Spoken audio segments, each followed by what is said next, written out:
Përveç statusin që gëzon do duhet të ishte një nga zonat më të mirëmbajtura të Shkodrës, por fatkeqësisht lagja muzeale e Gjuadolit i ngjan një zonë të dalë nga lufta. Në pjesën më të madhe të asaj rruge të shoqërojnë ndërtesa të amortizuara e kthyer në gërmalla që rrezikojnë jetën e kalimtarëve dhe turistëve të shumë që vizitojnë kryeqendrën e Veriut. Po shikoni vetë se çfarë rreziku dhe çfarë rrugë është. Kjo është rruga më e njohur në Shkodër, e kur vjen puna shefit ndërtesat.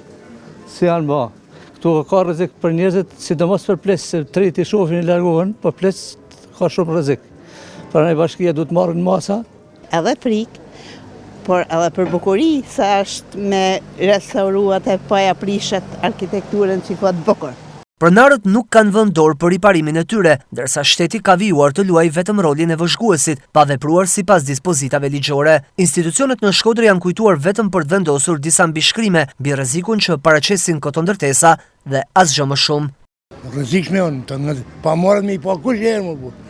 Kjo është arkitektura vjetër e Shkodrës më bu. Shkodra dem babadem më shekush, për çfarë gjëna. Unë raq të paj, por nuk e dita se rrezikohen njerëzit. Do të me ba një vend që me nalë, me ba stop. Është rrezikume, mund bini diçka gjatë kohës, shifet me synë, sa është nevoja për me zjatë më vetë më tepër. Ju një rrezikum më kaloni këte, ja? Po, 2-3 jam një rrezikum. Unë për çdo person, është i gjatë që është në shkatërim.